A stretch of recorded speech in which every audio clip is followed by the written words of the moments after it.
On the border of Thailand and Myanmar, children hide in caves to escape the war. In Central America, an evangelistic campaign ends with over 87,000 baptisms. And in the United States, Russians and Ukrainians worship together in the church despite the conflict. Now, see the highlights of the Seventh-day Adventist Church around the world here on ANN.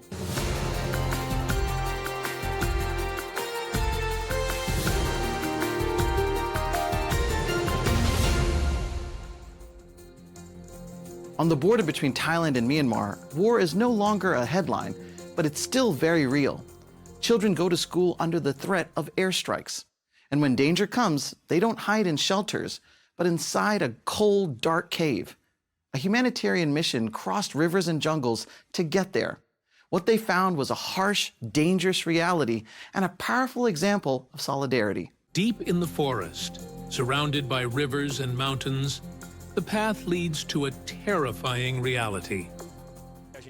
We're now ready to cross the river into Myanmar to support a school serving children affected by war.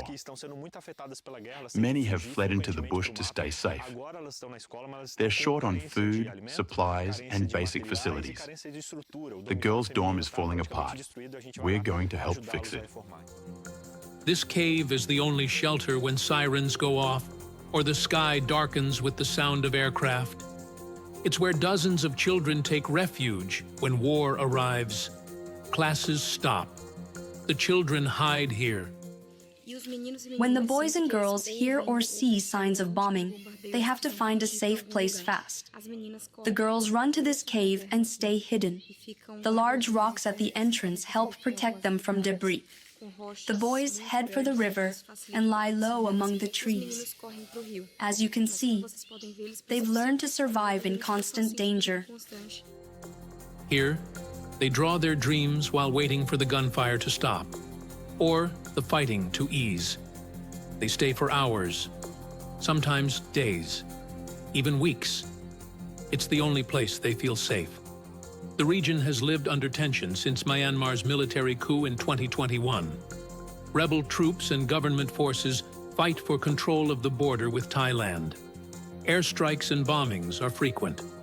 And schools, with no connection to the conflict, end up caught in the crossfire.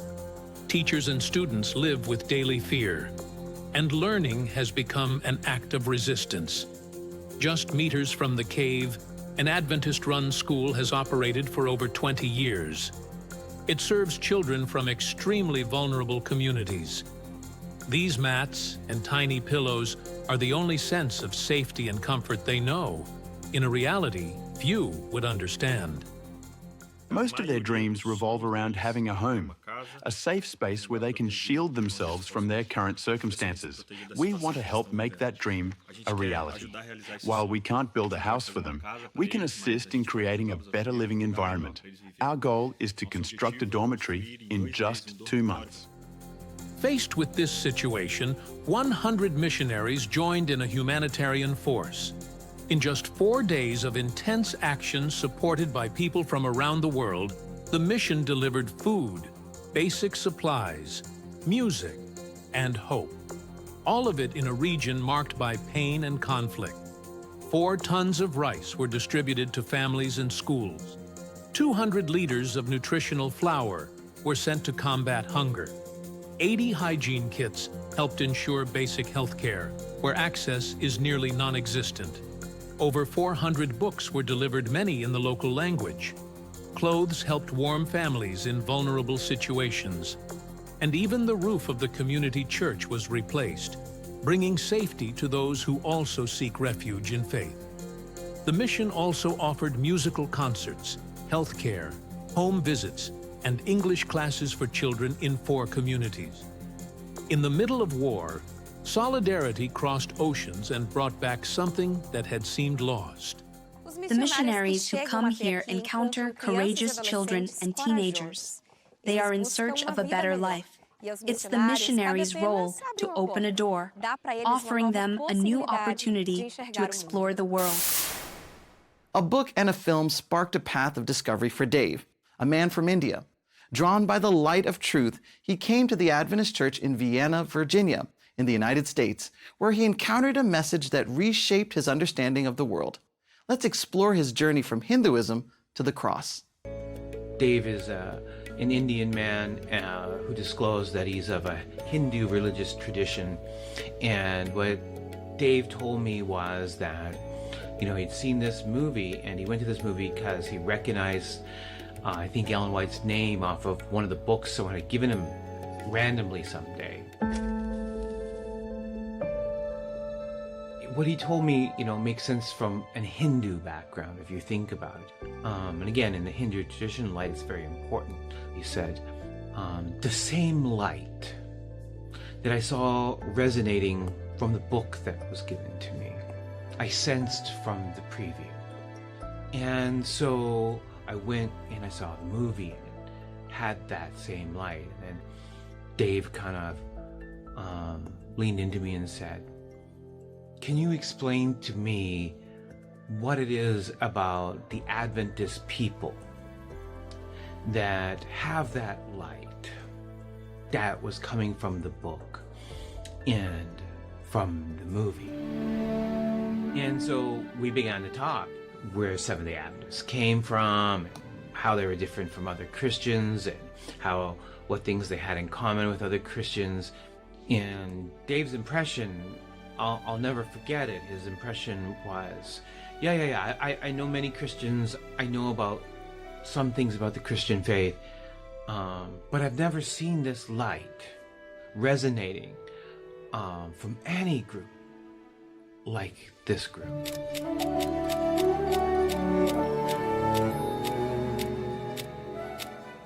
Dave said, I've got another question for you, if you have time. Why did a man have to die? Like, what is the importance of the crucifixion? Like, I don't get it from my background. Why someone had to die, and how does that make anyone better that this person died? I had a great experience just to be able to sit with Dave and explain the purpose of the cross and the sacrifice of Jesus, and this idea that justice and mercy kiss at the cross. And that really impacted Dave. And after that, the next Sabbath is when Dave started coming to church for worship.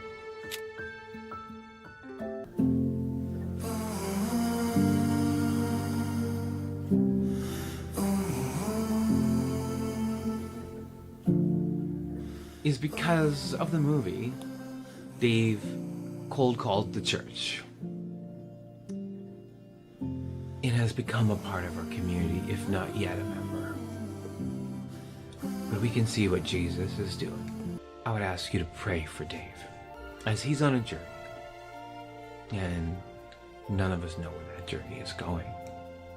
But we can see, like it says in Revelation 14:4, Dave is one of those who is following the Lamb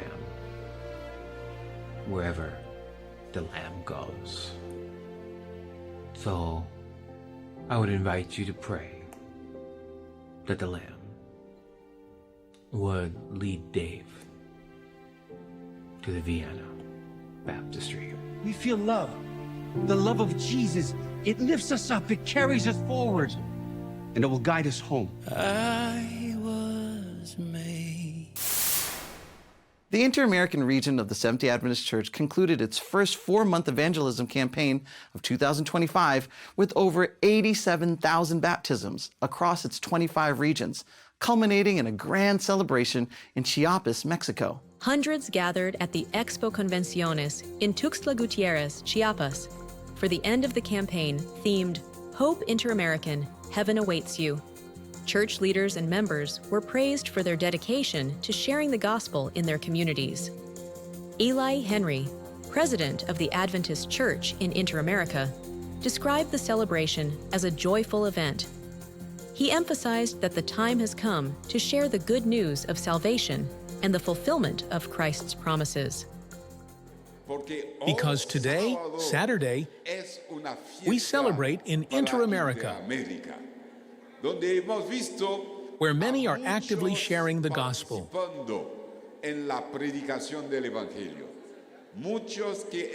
Many recognize that the time is now,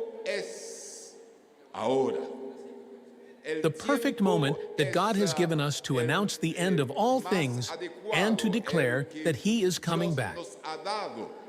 Para anunciar el fin de todo, anunciar que Él regresa. Porque Christ made a promise, and the God we serve always keeps His promises. He said, I will come again. I will come again. And where I am, you will be. That's what Jesus promised, and that's what we are celebrating today. Here in this union, we remind each other, heaven awaits you. This promise is for you and for me. Dozens of new believers were baptized at the convention center during a live-streamed celebration, marking their public commitment to Christ. The program also featured drama performances and a musical concert by an Adventist choir.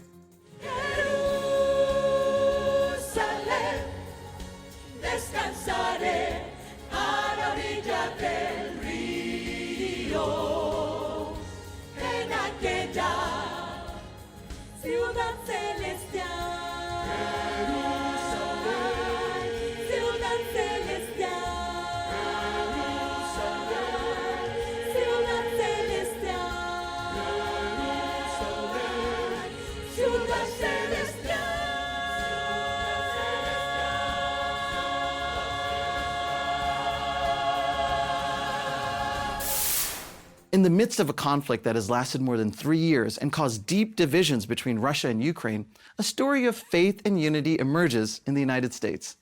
In a Seventh-day Adventist Church, Russian and Ukrainian members gather, praying and worshiping side by side, overcoming the barriers of hatred and pain caused by ongoing conflict.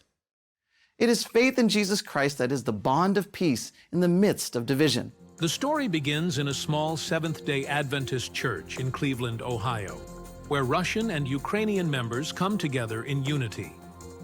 In March 2022, Pastor Gennady Kasap arrived in Cleveland from Moscow after the war began. Kasap faced initial resistance from some Ukrainian members who had difficulties accepting a Russian pastor. But over time, the congregation united, and the church became a place of inclusion, with services held in both Russian and Ukrainian.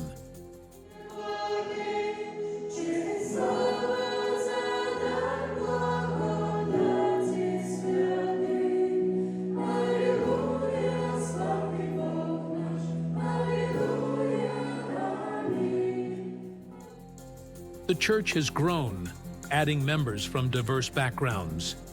Even with the language barrier, everyone strives to respect differences and work together. Today, the congregation is an example of how faith can overcome the hatred caused by conflict. In addition to religious and spiritual celebrations, members help each other, offering material and emotional support. Currently, the church has more than 40 members who support one another, regardless of their national origin. The motto, Heaven for All, has been the strength that unites the people. Members from both sides, Russian and Ukrainian, share a common history of peaceful coexistence, strengthened by a Christian bond that goes beyond political divisions. The church in Cleveland continues to be a symbol of unity and Christian love amidst the pain and suffering caused by the war. In Havana, Cuba, a faith-driven initiative is bringing people together through food and fellowship. What began with hot meals served on Saturdays has opened the doors of a church and of many hearts. Up next, the story of a ministry that nourishes lives and inspires transformation. Jose Luis and Yaramis Leon Torres serve hot meals and fellowship to people facing hunger, isolation, and hardship. That's how the Carrying Hope ministry began, in the middle of the pandemic, when churches were closed and needs were growing in Havana's neighborhoods. In a country where economic hardship makes even the basics hard to find, sharing a meal has become a powerful act of solidarity. Week after week, the meal became more than food. It became a moment for prayer, Bible study, and connection. Between 2022 and 2024, more than 80 people were baptized, and many of them are now helping lead and grow the ministry that once reached them.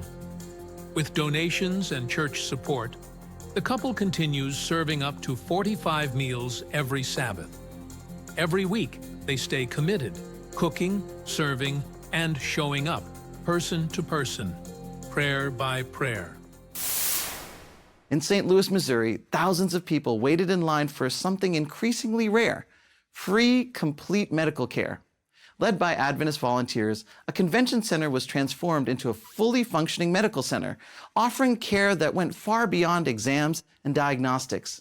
For 4 days, more than 2,000 volunteers and health professionals provided free care to thousands of people in downtown St. Louis. The clinic, part of the Pathway to Health project, required no insurance, documents, or ID. The lines wrapped around the block. Some said they arrived before dawn. Among the volunteers were cardiologists, surgeons, dermatologists, physical therapists, and general practitioners, treating conditions many had waited years to address. Services included cardiology, women's health, pediatrics, dermatology, minor surgeries, eye care, and dentistry.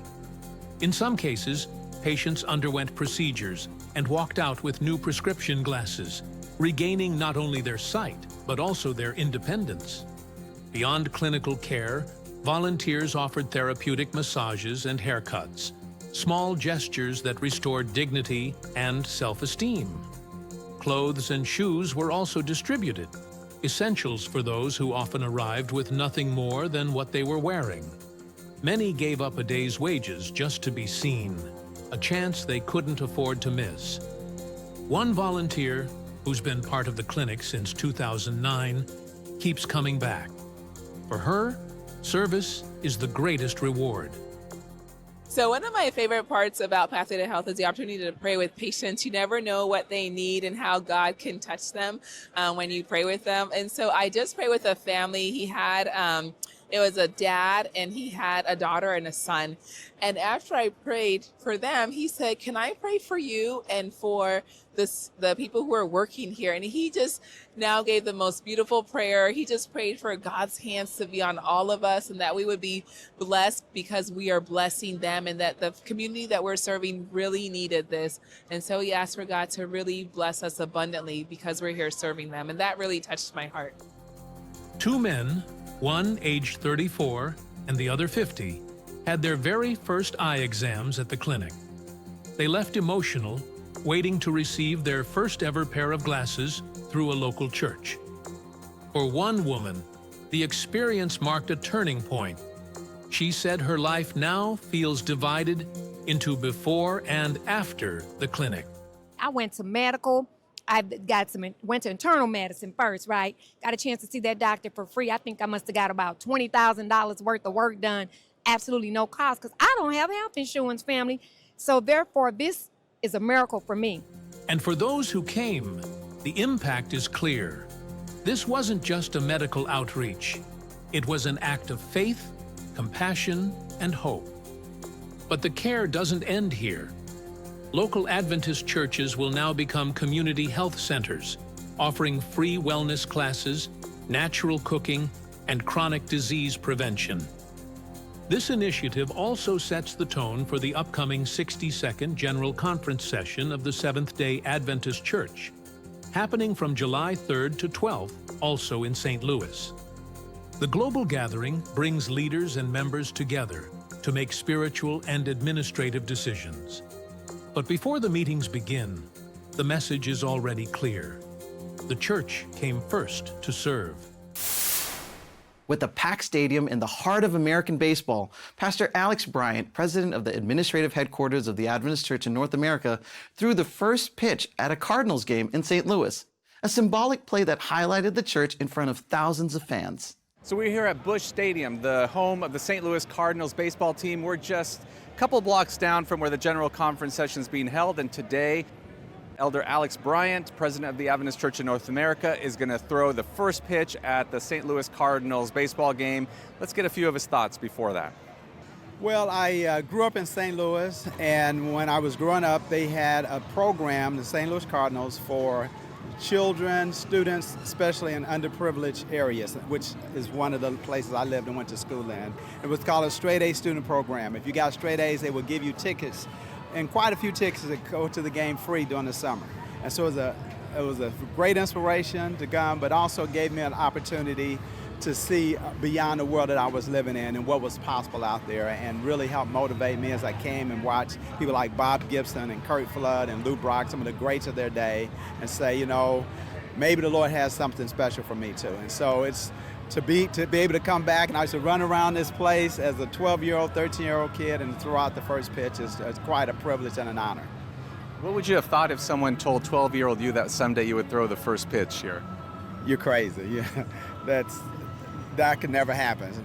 It's not possible. And to see that it is possible today is a testament of what God can do and what he does and how he uses people. So as the president of the Adventist Church in North America, why is this important for the church? Because I believe if Jesus was living today, he would come to venues like this. He mingled with people as one who desired their good. He went to places where they were. And so as the Adventist Church, I think it's important for us to model that not only do we want people to come to us, but we also want to go and meet them in their venues and have an opportunity to share in wholesome activity as this is, and to be able to connect on a level that we typically wouldn't be able to connect with. Is it possible to connect faith and outdoor sports? Zach Leclerc, a nursing student at Southern Adventist University in the United States, explores this idea in his 17-minute film, Walls of Faith. Leclerc discovered his passion for rock climbing after enrolling at the university in Chattanooga, Tennessee. Through climbing, he found a profound parallel between the trust required in climbing gear and the faith needed to rely on God. Despite his fear of heights, the experience not only improved his climbing skills, but also deepened his spiritual relationship. Yes! Let's go!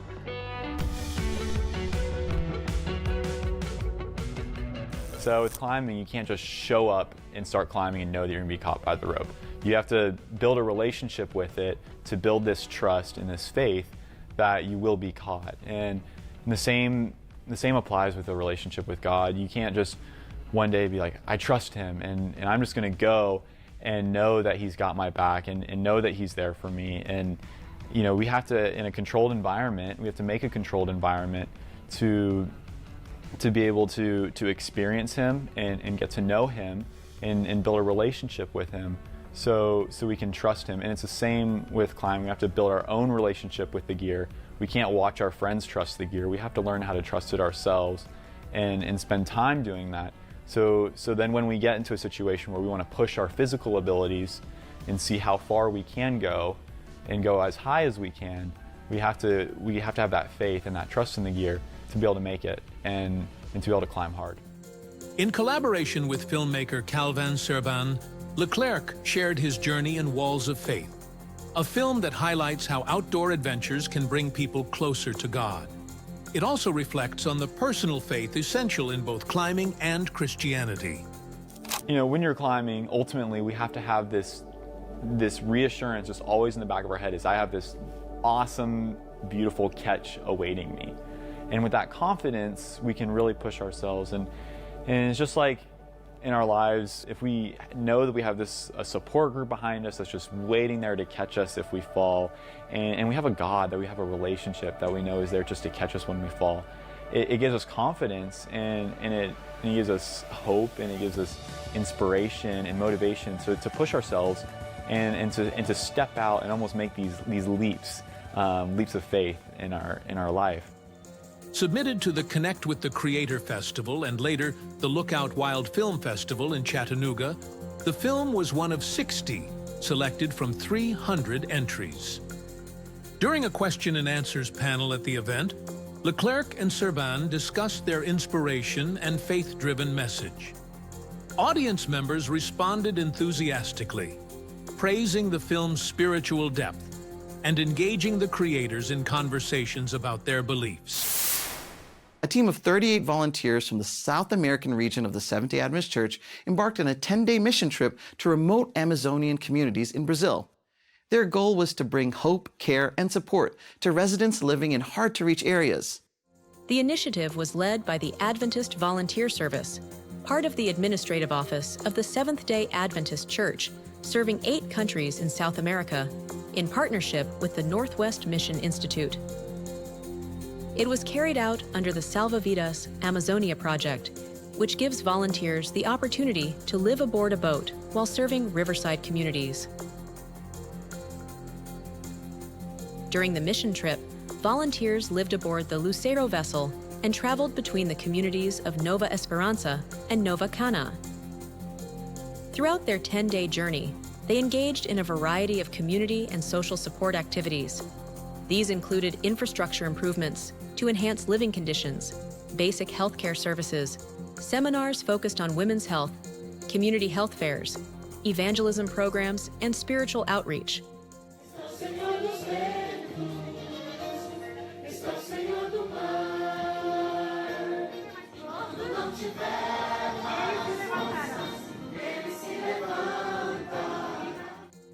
They also conducted educational activities for children, promoting Christian values in learning, and provided logistical support, including meal preparation, to ensure proper care for all participants. Leaders from the Adventist Volunteer Service noted the positive response from local residents who welcomed the team with gratitude, curiosity, and often joined in the activities. The mission's success was largely attributed to the strong collaboration with the Northwest Mission Institute and the warm reception from the communities. By the end of the trip, the volunteers reaffirmed their commitment to continue serving those in need, bringing light, love, and lasting transformation to isolated communities throughout the region. These are the highlights of the Seventh-day Adventist Church around the world. But before we close today's episode, I would like to share good news from the Bible. Come to me, all you who are weary and burdened, and I will give you rest. See you next week. Until then.